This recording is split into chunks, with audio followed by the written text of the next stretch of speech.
자, 이번 시간에는 리더십의 자질과 행태적인 접근, 그리고 리더의 행태 변화에 대한 부분을 함께 공부하도록 하겠습니다. 오늘의 주제는 조금 나름대로 좀 학문적이기도 하고 조금은 어떤 체계적인 그런 이론적인 공부이기 때문에 여러분들 하나씩 좀 따라오는데 쉽지는 않겠지만 핵심만 잘 정리해서 말씀드리도록 하겠습니다. 리더십의 자질과 행태적 접근이라는 말 자체가 조금은 생소하게 들리기도 합니다. 그러나 리더십의 자질이라고 하는 부분은 여러분들이 충분히 리더십은 이러이러한 리더십에 대한 이론적인 부분과 또 이러한 특징을 갖고 있겠구나 라고 하는 것을 충분히 인지하실 거라고 보고요. 이 행태적 접근이라는 말을 조금 우리가 오늘 공부를 하면 좋겠고요. 리더의 행태가 어떻게 변화되고 있는지 이 트렌딩에 대해서 함께 공부하도록 하겠습니다. 조금 나름대로 이론적인 얘기 한번 접근하고 갈 텐데요. 최근 리더들에 대한 개인의 특성들과 또 개성을 이해하려는 연구가 늘어나고 있습니다. 특히 리더십을 이해하기 위하여 상황적 특징을 보다는 오히려 많은 기업들은 성공적인 리더들을 연구하는 그런 경우가 많죠. 근데 저는 개인적으로 리더십을 이해하기 위해서는 이 상황적인 이 시츄에이션이라고 하는 이야기를 좀 많이 이해하시면 좋겠습니다. 특별히 이제 person in situation 또는 person in environment라고 하는 그 이론적 근거로 본다면 한 사람을 이해하기 위해서는 그 사람이 어떠한 situation 상황 속에 있느냐가 사실은 가장 중요한 포인트가 된다라고 볼 수 있습니다. 더 중요한 것은 그 person in environment 그 사람이 어떤 환경 속에 있느냐 이 부분도 매우 중요한 하나의 테마가 된다라고 볼 수 있습니다. 그런데 오히려 많은 기업들은 그런 성공적인 리더들에 대한 사례들, 다시 말하면 리더십에 대한 스타일의 역할, 면접, 인과학적인 배경, 개인 성격의 자질 등을 재강조하는 것은 흥미로운 일이다라고 볼 수 있죠. 그 와렌 베니스는 뭐라고 얘기하냐면 수많은 면접, 인터뷰나 그 다음에 관찰을 통하여 리더의 카리스마, 그리고 개인의 스타일, 그리고 조직에 대한 그들의 영향을 강조했습니다. 볼까요? 그 수많은 면접과 관찰을 계속 해봤습니다. 그러다 보니까 리더는 이러한 카리스마가 있고 리더의 스타일은 이런 스타일이고 그리고 리더는 이 오가나이징에 대한 그들의 영향을 어떻게 이끌어 나가고 만들어 갔는지 이 부분을 연구한 것들을 많이 보게 됩니다. 리더의 자질에 대한 지속적인 연구를 한 다른 예를 본다면 리더십의 카리스마 이론 또는 변혁적 리더십 그리고 리더십의 핵심으로 신뢰성에 대한 이러한 커우즈와 퍼스너의 연구들이 우리가 볼 수 있는데요. 이 커우저스와 퍼스너의 연구들이 우리 그 리더십의 굉장히 중요한 하나의 이론적인 근거를 만든 것을 보게 됩니다. 자, 하나씩 한번 살펴볼 텐데요. 리더는 타고나면서부터 어떤 자질을 갖고 어떠한 태생했다? 또는 어떤 만들어졌다라고 하는 그러한 이론적 근거가 1800년대부터 1940년대까지는 리더는 어떤 그 자질 자체가 리더로 이미 태어났다라고 하는 이론이 상당히 지배적이었죠. 그래서 이 자질론적인 접근법을 보면은 1920년대에 리더십 연구에서 가장 많이 사용되었던 접근법이 바로 이런 리더는 어떠한 자질을 갖고 태어났다라고 하는 것을 이야기하는 것이죠. 그래서 이 자질론이 접근이고 그 후 30년 동안 리더십이 그 자질에 대해서 초점을 두고 있다라는 것이죠. 그 대표적인 이제 학자를 보면은 스토그들이 1948년에 연구한 자료를 보면 이렇게 정리합니다. 그의 첫 연구를 보면 여러 집단에서 개인들이 어떻게 리더가 되는지에 대한 관련된 중요한 리더십 자질들을 조사했는데 또한 이 연구는 리더의 행태와 리더십의 상황, 이 시츄에이션에 초점을 두는 리더십 연구의 새로운 접근법이 지평을 열었다. 그러니까 1948년도면은 이제 이 자질론의 시대 이후에 이제 스토그들이 얘기하는 이야기를 이야기하고 있는 것이죠. 한 상황에서 리더는 다른 상황에서는 반드시 리더가 되지 않을 수도 있다. 그래서 이 연구는 리더의 행태와 리더십 상황에 초점을 두는 리더십 연구의 새로운 접근법의 지평을 열었다라고 하는 것이 바로 스토그들이 얘기했던 가장 핵심적인 키 포인트입니다. 그전에는 그냥 리더는 어떤 그 자질 자체가 어떤 성격이나 외모에서 풍기는 이미지나 또는 나름대로 그 갖고 있는 어떤 특징들이 리더로서 뭔가 어떤 눈에 보이는 어떤 시각적인 것도 있겠고요. 어떤 그 보이지 않냐 하지만 그 거기서 풍기는 어떤 카리스마적인 이미지, 이런 것들이 어떤 리더로서의 역할을 많이 했다라고 보았지만 1948년 이후 스토키들이 제시했던 것은 그것만은 아니다. 연구를 해보니까 다른 상황에서 그는 충분한 새로운 리더가 되고 리더십을 발휘하는 것을 보았다라고 하는 것을 연구하면서 새로운 지평을 열었다라는 것이 매우 의미 있는 하나의 학문적 역량이다라고 볼 수 있습니다. 두 번째 연구를 보면 스토크들이 1974년도 연구와 베스의 연구, 스토크들하고 베스의 이 연구가 리더십에 상당한 이론적인 근간을 이루었다라고 볼까요? 상당히 이론적인 핵심을 이룬 부분이 바로 이 스토크들의 연구를 볼 수 있습니다. 두 번째 연구를 보면은 리더의 특징들이 리더십의 주요한 요소라는 원래의 이 자질 아이디어를 정당화했다고 할 수 있다는 거죠. 그래서 이제 리더의 특징들이 이 어떤 그 자질 자체가 뭔가 있는 것 같다. 이걸 2074년에 베스와 같이 공동 연구를 하게 됩니다. 많은 연구자들이 리더십 자질은 보편 타당성이 없다는 스토크들의 연구 결과에 따라서 자질론 접근법을 포기하였는데, 다른 연구자들은 확장된 자질들을 가지고 계속 연구를 하기 시작을 했다는 거죠. 그래서 25년 후 스토크들은 성공적인 리더십과 일치하는 것으로 나타나는 새로운 하나의 그 자질을 발표한 이런 상황이 일어나게 됩니다.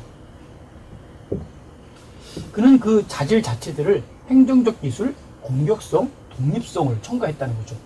그러니까 이 부분이 좀 핵심적인 거죠. 그 자질이 있는데 이 자질 자체가 행정적인 기술과 공격성과 독립성이라는 걸 첨가해가지고 이제 이야기를 했는데, 그런데 이제 그는 다시 특정한 자질들의 가치 조직의 상황에 따라서 다르다고 결론을 또 맺게 됩니다. 그러니까 이제 처음에는 별로 인정을 하지 않았다가 거기다 다시 이런 행정적인 기술과 이런 공격성과 이런 독립성을 첨가했다가 그 다음에 또 상황에 따라 다르다고, 어떤 때는 A 상황과 B 상황과 C 상황이 다르게 나타나다 보니까 이거는 그 자질 자체가 중요한 게 아니라 더 어떤 시츄에이션, 토양이나 그를 감싸고 있는 시츄에이션과 엔바이러먼트가 뭔가 영향이 더 있다라고 이제 제시를 하는 것이죠.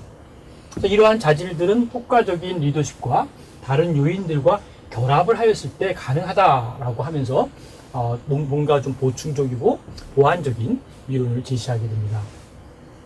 필수적인 세 가지 요인들은 바로 자아에 대한 확신, 정직, 그리고 추진력을 들고 있는 것을 우리가 살펴볼 수 있습니다. 자, 1990년대 연구 결과를 검토한 베스는 리더십에 관련된 자질들의 초기 연구 결과를 6개로 이제 분류를 하는 것이 바로 베스의 또 다른 하나의 이론적인 근거가 되고 있습니다. 자, 그리고 이제 개인 리더십의 자질들을 일반적인 분류를 한다 보니까 분류를 능력과 성취와 책임감, 참여와 신분과 상황, 이런 분류를 했는데, 여기에 따른 유일한 자질에 대한 부분을 특성을 보니까 능력을 보니까 지능이 상당히 높다는 거죠. 또 경계선이나 또는 언어의 솜씨, 창의성, 판단, 이런 부분. 또 성취적인 거에서는 유일한 자질이 이루는 특성은 아주 박학다시가 다르죠. 박학하고 지식적이고 지식이 넘치고 체력의 완성. 책임감은 신뢰성, 솔선, 인내, 자신감. 참여는 활동성, 사교성, 협동성. 그리고 신분은 사회 경제적 지위, 인기. 상황은 정신적 수준, 부하들에 대한 관심, 목적 혹은 목표. 이러한 부분들로 특성을 하나의 표로 분류를 해 보았습니다. 자, 그런데 이 자질론 접근법에 대한 새로운 시각을 한번 또 제시하게 되죠. 그래서 이 퀸은 자질론에 대한 접근법을 비판하면서도 역동성을 고려한 리더십의 새로운 관점을 제시하게 됩니다. 여기 핵심 키워드는 이 다이나믹한 부분을 고려해서 이제 다이나믹 역동성을 가지고 그를 그 리더를 이제 다시 관찰하는 하나의 이 접근법을 하는 것이죠. 그래서 그가 제시한 개념들이 어떠한 실행 방법과 경로를 통하여 리더십의 근원 상태를 이끄는지에 대한 설명은 우리의 관심을 끌기에 충분하고 그의 새로운 관점을 소개하기로 하겠습니다.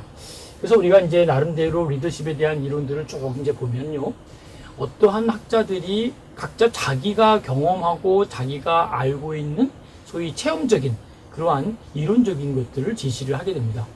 물론 공부하는 우리 지금 우리 리더십을 공부하는 우리 학습자들도 이런 생각을 할 겁니다. 리더십은 이러이러한데, 내가 알고 있는 리더십은 이러이러한데, 내가 알고 있는 그 리더를 보면 그 리더십은 이러이러한데 라고 하는 뭔가 이렇게 잠재되어 있는 뭐랄까 좀 노출되지 않았지만 스스로 알고 있는 체득되고 체험했던 그런 지식들이 우리의 내재에 깔려져 있는 것을 보게 됩니다. 그러다 보니까 어때요? 저 이론을 들어가면서 내가 100% 수용하기보다는 내 경험 속에서 이거는 좀 아닐 수도 있다라는 얘기를 하는 경우가 있고요. 어떤 경우는 내 경험과 저 이론이 딱 맞아 떨어질 때가 있어요. 그러면 어떨까요? 맞아, 저 이론이 맞는 거다 이렇게 생각하고 있겠지만 우리가 첫 시간에도 얘기하고 계속 이야기하는 내용의 핵심이 뭘까요? 리더십은 어떤 딱 정리되어 있는 게 아니라 학자들마다 보는 견해가 다 다릅니다. 그러니까 이 마치 파이 조각처럼 다 다르지만 이 파이 조각을 쫙 맞춰보니까 하나의 파이가 만들어지는 것처럼 그 이론 하나가 나와 다르다고 해서 틀리다고 얘기하지 마시고, 생각하지 마시고, 그렇게 또 단언하지 마시고, 나와 생각이 다를 뿐이지, think different인 거지, 나와 똑같다고 해서 그것만이 진리고 그것만이 정답이 아니다라는 거. 그러니까 우리는 지금 정답을 찾으려고 하지 마시고, 우리가 뭔가 같이 탐구하고, 이렇게도 보시는구나, 저렇게도 보시는구나, 저 사람은 이렇게 보는구나, 미국에서는 리더십을 이렇게 보고, 영국에서는 이렇게 보고, 독일에서는 또 리더십을 이렇게 보는구나, 또 우리 한국에서는 리더십이 이런 식으로 표현되고 있구나, 이렇게 각 나라마다 시대마다 또 계층마다 다르고 있다, 이런 걸로 우리가 좀 이렇게 폭넓게 이렇게 생각을 하면서 공부하면 좋겠습니다. 자, 그래서 이제 이 정적인 관점과 대척적인 관점이 있다 이렇게 볼 텐데요. 먼저 정적인 관점은 그냥 나름대로 그 어떤 이론적인 것보다는 뭔가 정적인 나름대로 그냥 바라보는 시각이 좀 정리되어 있는 게 정적인 것이 있다, 그런 부분으로 지금 이해하시면 되겠고요. 이 대척적인 관점은 보면 이 대체로 겸손한 자신감과 같은 서로 대조적인 특성을 구분 지으려는 경향이 있는 소위 이분법적 사고방식을 따른다는 거죠. 그러니까 하야면 하얗고 검으면 검고, 그러니까 흑백을 논리로 정확히 이분법을 나누는 것이죠. 그래서 이 특성들을 8가지 상태 혹은 대척성의 관점에서 제시한 목록을 둔다면 이제 표에 나타난 모습을 잠깐 볼 수 있겠습니다. 표 4-4에 보니까 리더십의 특성을 대척적인 관점으로 보니까 뭔가 좀 대비되는 부분을 이야기하는 것이죠. 그래서 인정 많고 배려가 깊은데 여긴 단언적이고 대범한, 그렇죠? 자발적이고 표현적인데 여기는 자기 절제와 책임감 있는, 그렇죠? 주의 깊은 반추적인데 능동적이고 정력적이고, 이렇게 대치되어 있는. 그러니까 이러한 이 부분을 하나하나 보면은 인정 많고 배려 깊고 또 원칙적이고 통합적인데 참여적이고 개입적이고 현실적이고 분석적이고 낙관적이고 건설적이고, 현실 기반적인데 실증적, 비전이 있는데 희망적, 그렇죠? 독립적이고 강인하고 겸손한가 개방적, 확신적이고 확고한데 수능적이고 유연한, 이런 여러 가지 대치적인 부분들을 보고 있는 하나의 이론적인 특성을 볼 수 있습니다. 그래서 대척적으로 바라보는 그러한 부분들로 우리가 한번 정리를 해봤습니다. 자, 그 다음에 이제 경쟁 가치 관점, 이 부분이 이제 우리 좀 생각해 볼 부분이 많습니다. 이 어떤 경쟁이라고 하는 거, 그러니까 리더들이 갖고 있는 마음속에는 뭐가 있냐면은, 내가 지금 하고 있는 이 일이 저 사람이 하는 것보다는 더 잘 되고 더 성공하고 더 뭔가 아웃풋과 아웃컴이 나와야 되지 않겠는가, 뭐 이러한 좀 마음속에 그 경쟁이 있다는 거죠. 그렇죠? 마치 뭐 노래를 이제 그 요즘 보면은 많은 이렇게 경연대회처럼 해서 여러 사람들이 나와서 이제 막 경쟁을 하죠. 그래서 이제 막 점수를 매겨서 누가 1등이고 2등이고 3등이고 할 때 그때 나오는 그 심리적 감정은 뭘까요? 경쟁입니다. 경쟁. 내가 저 사람보다 단 1점이라도 더 받아서 내가 1등을 하리라. 내가 저 사람이 하는 그 어떤 사업보다는 내가 더 성공하리라. 내가 저 사람보다도 공부를 더 잘하리라. 모든 것들이 이 사회가 오늘까지 올라가는 가운데 왜 계속적인 경쟁과 갈등 속에 계속 여기까지 온 것이죠. 만일에 경쟁이 필요 없고, 그렇죠? 만일에 내가 더 열심히 해야겠다는 그러한 어떤 동기부여에 대한 그러한 어떤 모티베이션에 대한 그 열정이 우리가 없다면 이 사회는 사실 그렇게 막 피 튀기면서 발전할 여력이, 싸움이 필요가 없는 거예요. 왜? 뭐 내가 1등 할 필요도 없고 뭐 2등 할 필요도 없고 내가 뭐 꼴찌든 어쨌든 다 우리는 뭐 똑같다고 생각하고 내가 준비를 안 해도 내가 열심히 안 해도 그냥 이 사회는 나는 그냥 똑같이 살아간다고 한다면 굳이 누가 더 부지런하고 책임감 있게 열심히 살 수 있겠냐는 것이죠. 사실 그래서 이 경쟁 가치라고 하는 말은 이 사회나 이렇게 발전하고 또 어떤 개인이 살아가는 데 있어서 사실 굉장히 중요한 하나의 모티베이션이 될 수 있다는 것이죠. 우리 학습하는 우리들도 지금 뭔가 경쟁 속에서 뭐가 더 열심히 하다 보니까 그 경쟁이라는 하나의 어떤 단계가 올라가서 here and now의 오늘의 우리 학습자의 모습을 우리는 좀 만들어가고 있고 더 나은 학습자가 되고자 더 나은 사람이 되고자 더 나은 사회적인 또 나름대로 인류를 위해서 일하겠다고 하는 그러한 어떤 자아 실현적인 부분이 계속 만들어지는 것은 바로 경쟁 가치의 관점이 밑에 내재되어 있다는 것도 우리는 이해해야 됩니다. 그래서 사람들은 리더가 되기 위해서 이 같은 변화를 빠르게 순응할 수 있어야 하고 복합적인 차원의 행동을 보여줘야 된다라고 하는 것을 이해하시면 좋겠습니다. 그러나 불행하게도 일반적으로 사람들은 이분법적 사고에 사로잡혀 있어요. 그렇죠? 흙 아니면 뭐 흙과 백 속에서 흑백의 논리를 갖고 있을 경우가 많죠. 그래서 경쟁 가치 모형의 장점을 보지 못하고 자질 접근으로 추락하는 경향이 있다라고 보는 것이죠. 그래서 이제 이 아래의 경쟁 가치 모형을 볼 텐데요. 이 경쟁 가치 모형은 사회에서 작동하고 있는 대척성을 볼 수 있도록 도와주고 있는 것인데 한번 살펴보도록 하겠습니다. 자, 리더십의 경쟁 가치 모델입니다. 상당히 긴 그리고 굉장히 많은 내용들을 갖고 있죠. 그래서 이제 상황을 하나 살펴보면 의존적이고 약한 불확실한 불안함인데 그 다음에 이제 요 연결되면서 효과적인 리더는 융통성이 있고 융통성이 유연한 개방적인 겸손함이 있고 그래서 경쟁 가치의 모델이 쭉 맨 끝에 있는 라인하고 중간 라인하고 가운데 라인하고 이게 점점 경쟁 가치 모델이 쭉 나와 있는 것입니다. 그래서 우리가 여기서 보니까 효과적인 리더는 실용적이다. 효과적인 리더는 안정적이다. 효과적인 리더는 업무에 관심이 초점이 맞췄다. 효과라고 하는 그러한 프레임을 가지고 쭉 보니까 이렇게 됐죠. 그렇죠? 나름대로 맨 마지막에 보니까 인정 많은 배려 깊은 자발적 표현성, 반추적 배려 깊은 통합적 원칙적, 사실적, 강인함, 배범한, 능동적, 건설적 이런 식으로 연결되어 있고 맨 위에는 의존하고 관대하고 정체된 비관적이고 파괴적인 거만한 폐쇄된 둔감한 방어적 주의력 없는 태도 이런 식으로 경쟁 가치의 모델이 나눠져 있는 그 수업이 많아서 그걸 한번 바라보는 시각들을 좀 세분화시키고 좀 구체화시키고 사실적 근거와 실증적 근거로 만든 리더십의 경쟁 가치 모델을 한번 살펴보았습니다. 그 다음에 이제 소위 그 인테그레이션이라고 하는 통합적인 관점이죠. 통합한다는 건 뭘까요? 어떤 그냥 하나의 관점만 보는 게 아니라 A, B, C, D 여러 가지 통합해서 바라보는 그런 시점이죠.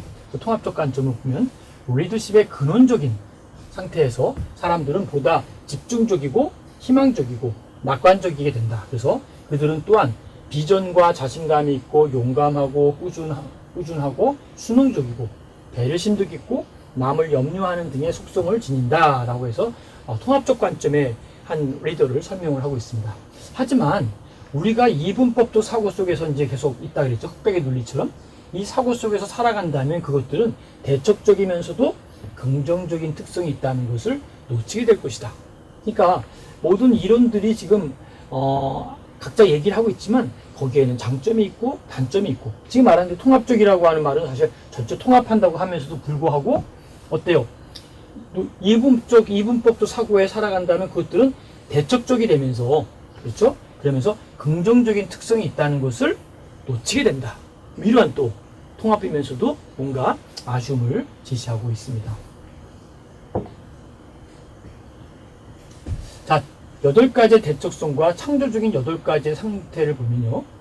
자, 여덟 가지 대척성을 보면은 자발적, 표현적, 자기결제, 책임감 있는, 인정 많고, 주의 깊고, 원칙, 현실, 현실 기반, 확신, 독립적인 이러한 대척성을 갖고 있는데 이거와 함께 또 창조적인 여덟 가지의 상태를 우리는 볼 수가 있죠.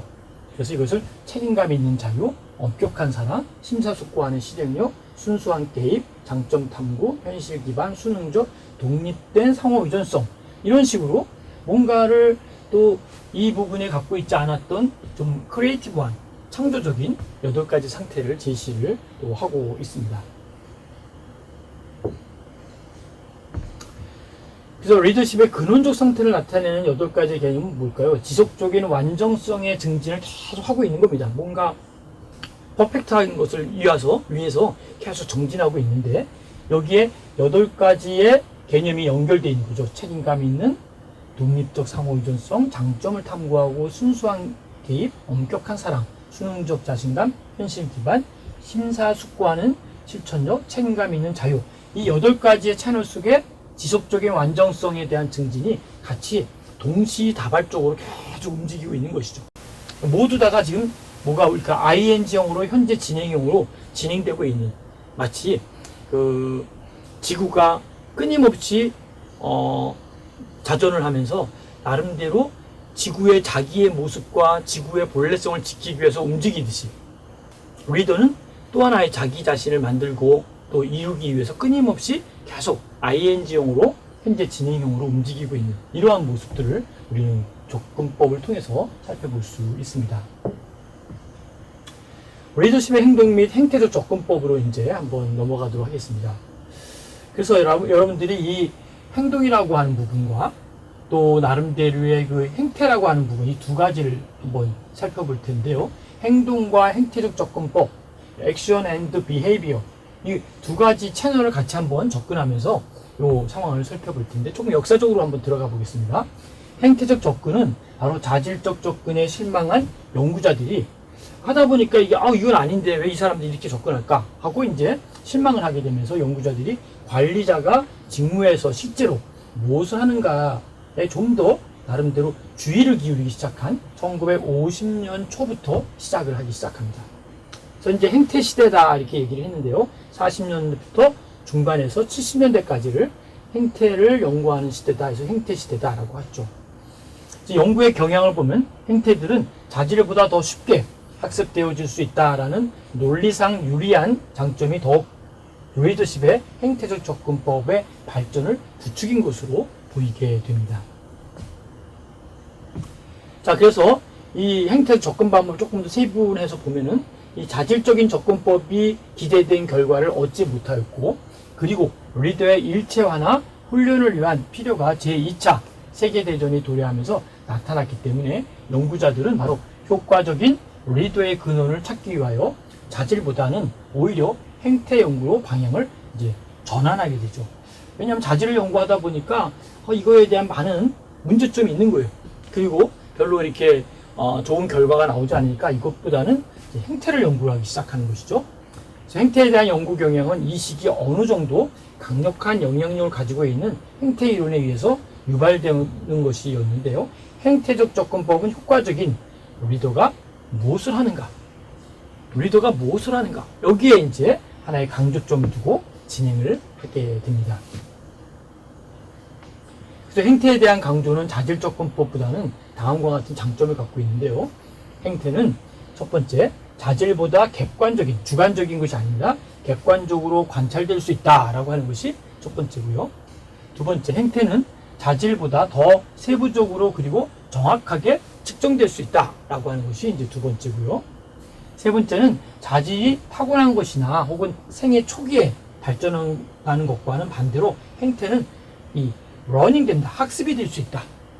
그러니까 사실은 어떤 자질적인 것은 어떤 타생 자체가 태어나면서부터 뭐 이렇게 외모든 특성을 갖고 있는 그런 사람과 전혀 그렇지 않은 사람과 비교했을 때 어떻게 보면은 이 사람은 상당히 리더로서 이미 준비가 다 갖춰져 있지만 이 사람은 아직 안 되어 있었지만 이 행태적인 입구의 입장에서 본다면 그 반대로 행태는 학습이 될 수 있기 때문에 더 새로운 리더십의 관점에서 볼 때 연구의 가치도 있고 의미도 있고 또 우리가 리더를 바라보는데 여러 가지의 관점 속에서 중요한 이론적 백그라운드가 될 수 있다라고 보는 것이죠. 그래서 하나의 구조를 잠깐 본다면 스트럭처가 이 구조에 대한 배려 점수를 잠깐 보면은 나름대로 과업의 구조가 있고 배려가 있어요. 여기가 높은 배려와 낮은 배려고 과업도 저와 고로 나누고 있죠. 그래서 이 맨 위에 보면 요 박스죠. 높은 구조 설정과 높은 배려 요 패트, 또 높은 배려와 낮은 구조 요 라인. 그러니까 어떤 상황에 따라서 이 높은 구조와 높은 배려를 만들어낼 수도 있고 높은 구조적인 것이지만 실제로 낮은 배려를 우리가 또 설정할 수 있을 것이고 낮은 구조와 낮은 배려가 있을 수 있겠고 그러니까 어떠한 스트럭처와 어떠한 이 배려를 갖고 있느냐에 따라서 나름대로 이 위치와 상황이 바뀔 수 있고 또 그에 따른 결과가 다르게 나타날 수도 있다라고 하는 것을 이해하시면 되겠습니다. 자, 여기는 이제 뭐 깊이 리더십에 대한 전문적인 강의가 하기에는 좀 시간적인 것이 있기 때문에 이런 게 있구나 이런 게 있구나 라고 하는 좀 개념적인 정리만 하고 넘어가면 좋겠습니다.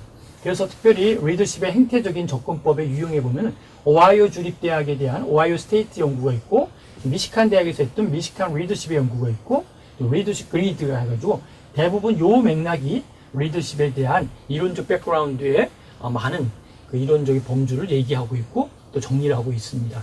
그러니까 지금까지의 내용들은 이제 이론적인 부분이고 이런 행태가 있다, 이런 연구가 있다 라고 하는 이런 변화에 대한 얘기를 접근을 했습니다.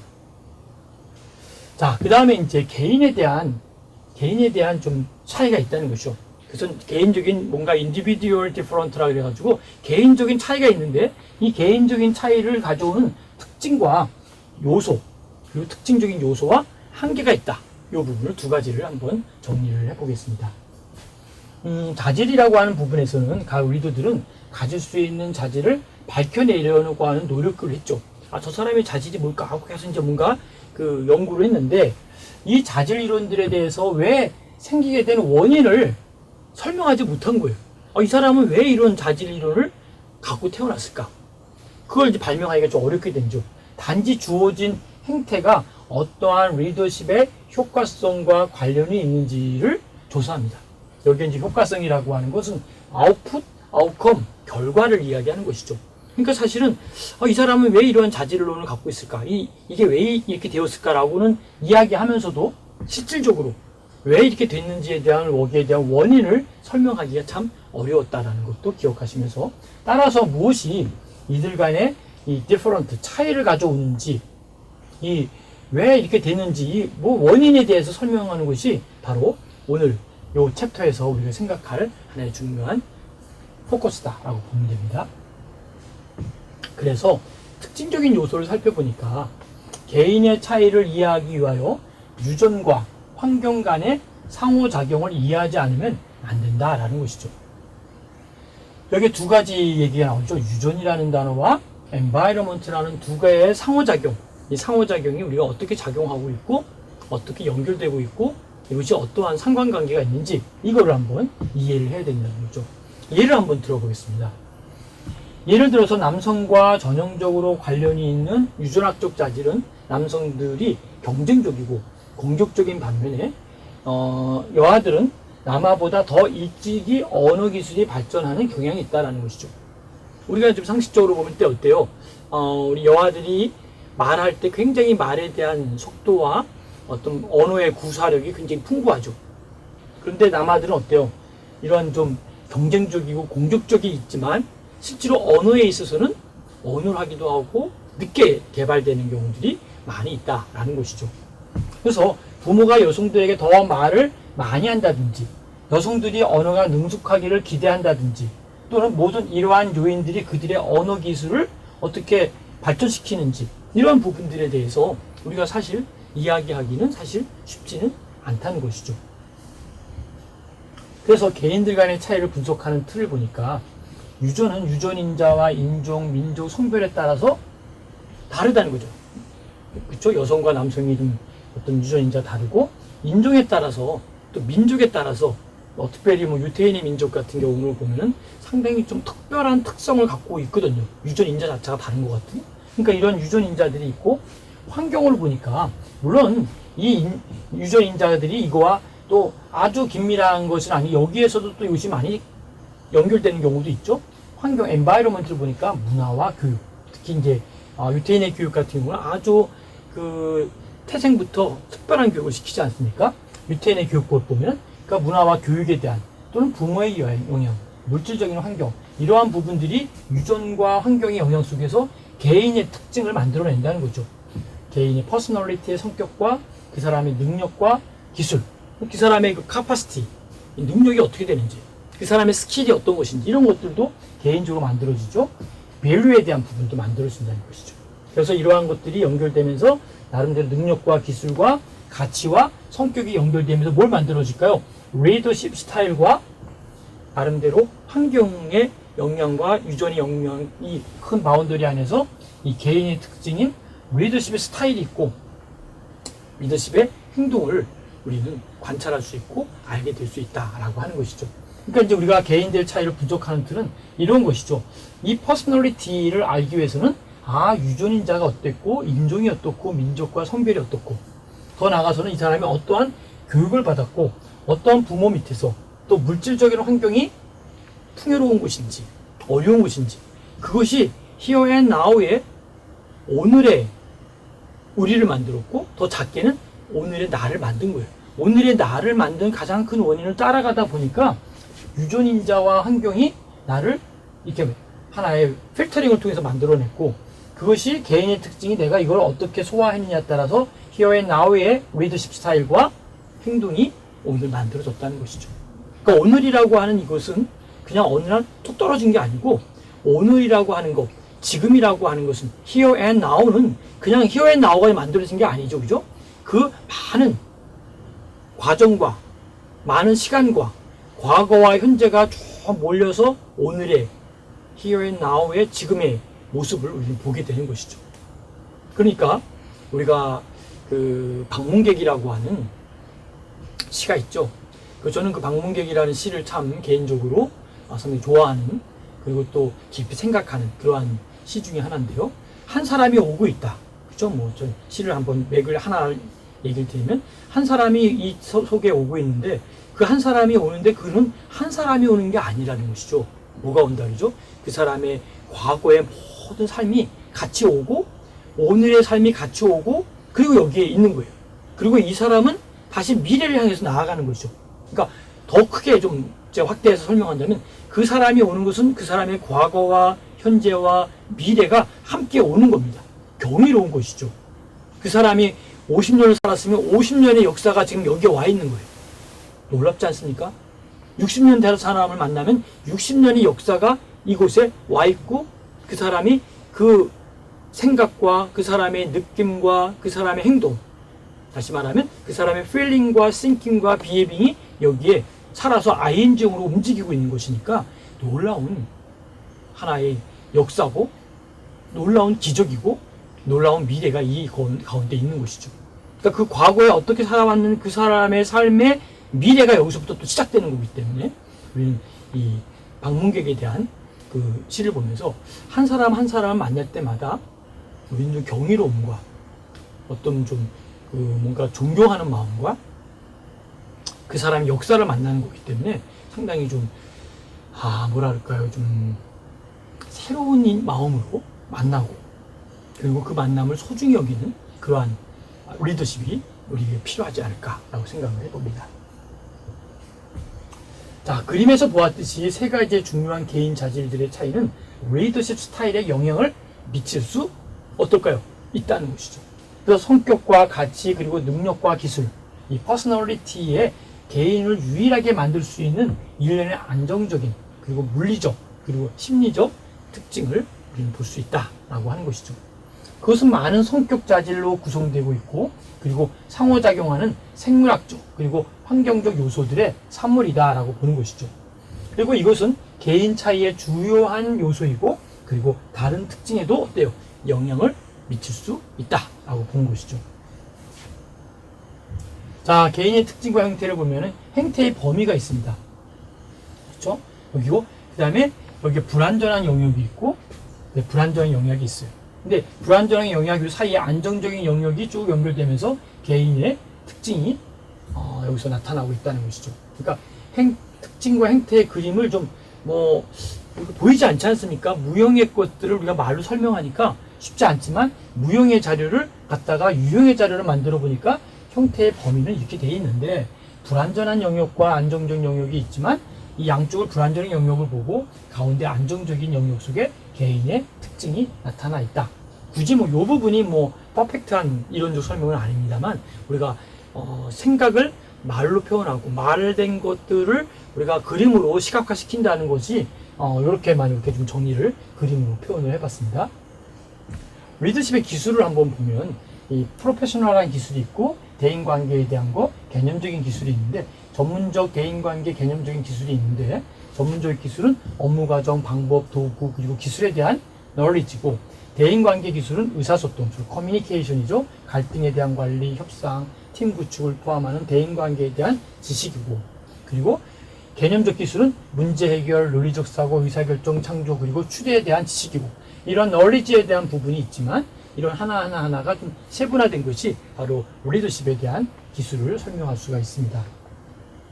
그럼 퍼스널리티에 대한 자질을 한번 보면은 성격과 리더십을 한번 정리를 해보도록 하겠습니다. 어떠한 성격을 가지고 있느냐에 따라 리더들의 행동은 달라질까요? 똑같을까요? 달라질 수 있다는 거죠. 어떠한 퍼스널리티에 따라서 리더들의 행동이 정당히 A, B, C로면 A로 갈 수도 있고 B로 갈 수도 있고 C로 갈 수도 있고 D로 갈 수도 있고 또는 F로 갈 수도 있어요. 그러니까 그 비헤이빙에 대한 또 이 행동에 대한 비헤이빙에 대한 부분을 가만히 보면은 이 오늘의 리더들의 비헤이빙은 이게 추적해 올라가면 그 퍼스널리티에 영향이 있다는 것이죠. 저 리더는 왜 저렇게 행동할까? Here and Now의 모습이 아니라 올라가서 보면은 그 사람의 퍼스널리티 자체가 이러한 비헤이빙의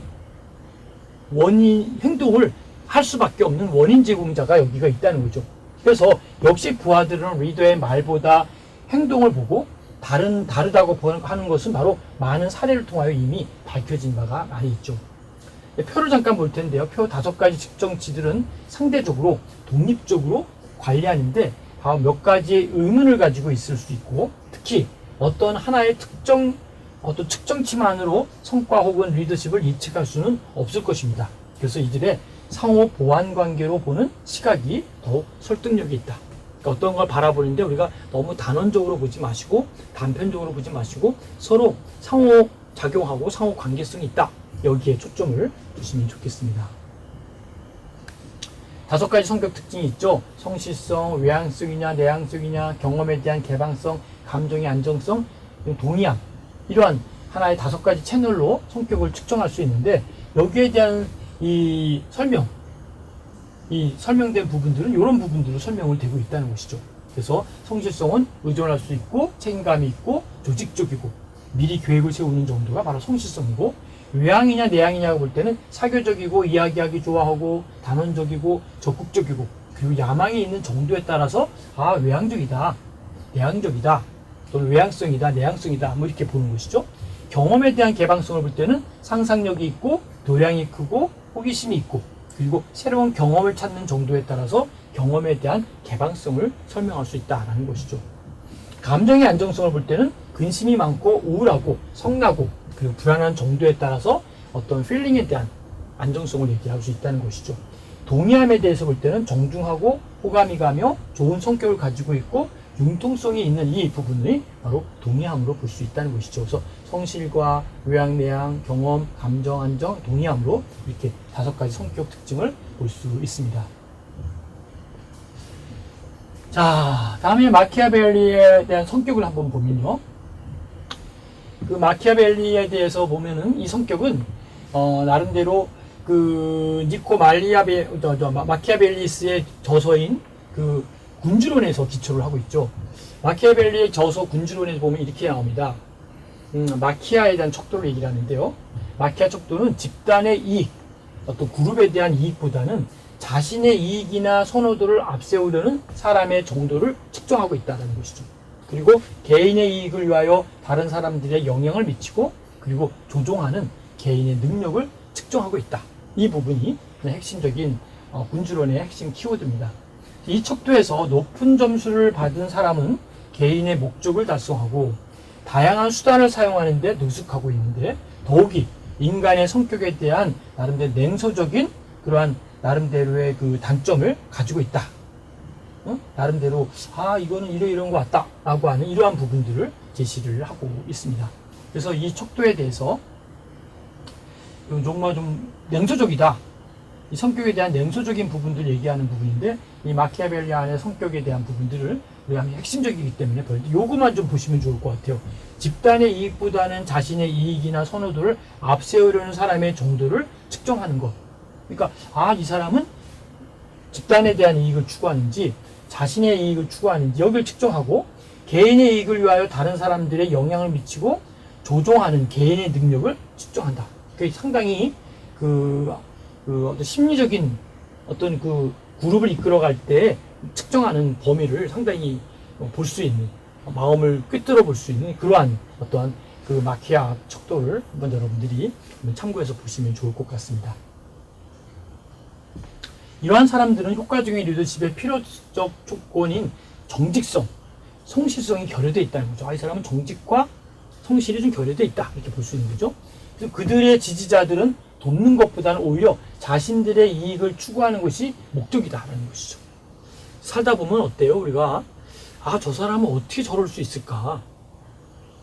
저 사람은 어떻게 저렇게 리더가 저런 모습으로 보일까?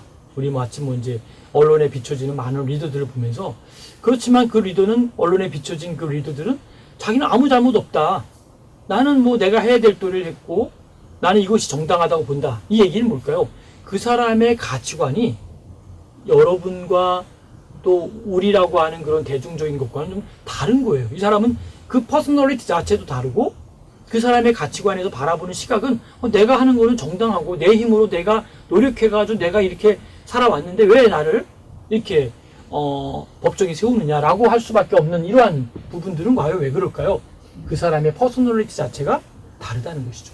그래서 줄리어스 시저는 매력적인 개성과 무한한 자기중심주의자였고 두려움과 망설임이 없었죠.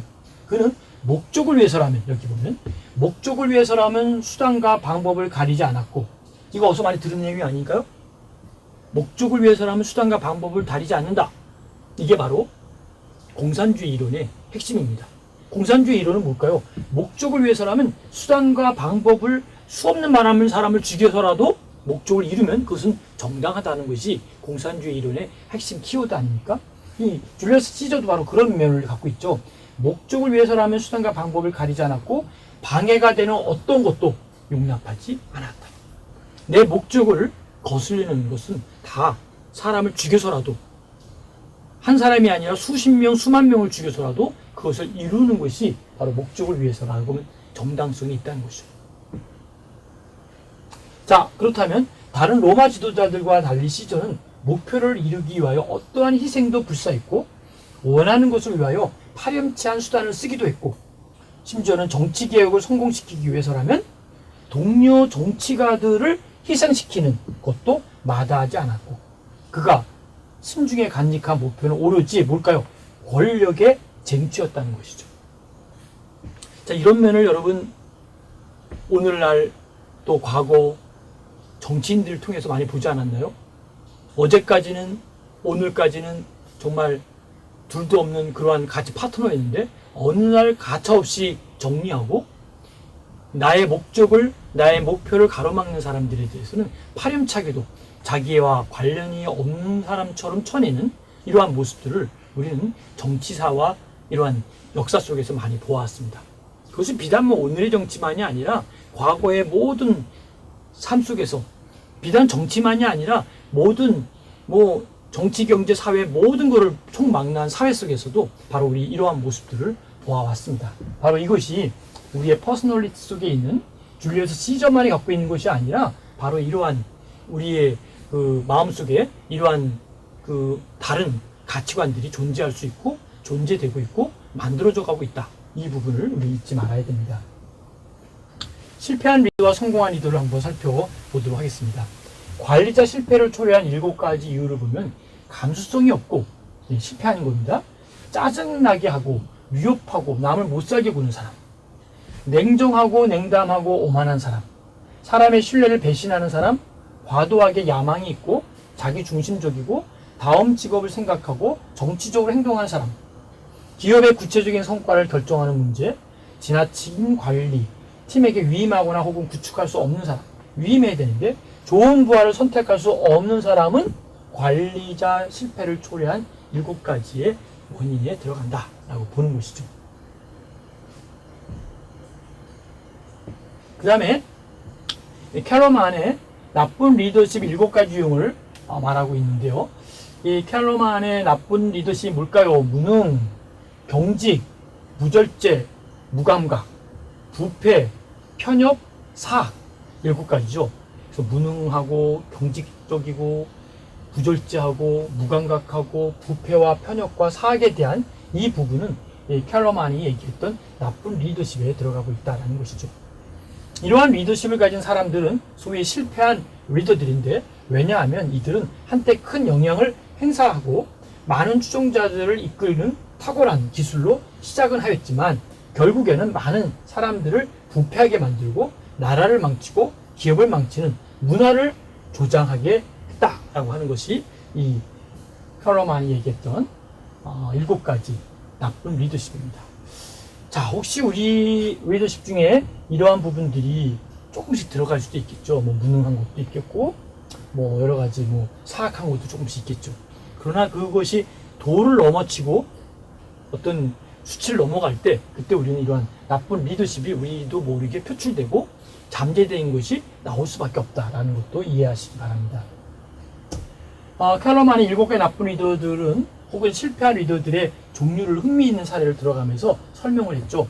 그가 선택한 사례들 가운데 다시 우리에게도 널리 알려진 사례를 선택하였는데, 나쁜 리더가 사회 및 인류 역사에 얼마나 큰 피해를 줄 수 있는지 간단하게 요약을 했습니다. 예를 하나 들 텐데요. 1981년부터 2000년까지 후안 안토니오 사마란치, 나쁜 리더십이 드러나기까지 국제올림픽위원회 회장으로 거의 20년 동안 위원장이었죠. 그의 업적은 대단하였다고 하더라도 임기가 끝날 무렵 명예를 지켜나가야 할 그가 경기에 불명예를 안겨주었습니다. 그 외에 편협한 리더로 빌 클린턴, 살인, 고문, 집단 학살을 자행한 사담 후세인, 겨우 3년을 지배하고도 캄보디아 전체 인구의 3분의 1을 학살한 폴포트, 1992년 보스나 세르비아 행정부의 첫 대통령인 라바돈 카라지치, 이런 여러 가지 이외에도 뭐 수없이 많은 사악하고 잘못된 나쁜 리더들이 우리에게 많이 있습니다. 자, 그 다음에 우리 조직의 변화 실태와 리더십의 행태 변화를 살펴보겠습니다. 조직의 변화에 따른 리더십의 행태는 안정에서 변화, 통제에서 권한 부여, 경쟁에서 협동, 물체에서 관계, 획일성에서 다양성으로 다양하게 변화되고 있는 모습도 보고 있습니다. 리더십을 이루한 새로운 현실을 보면요, 낡은 패러다임이 있습니다.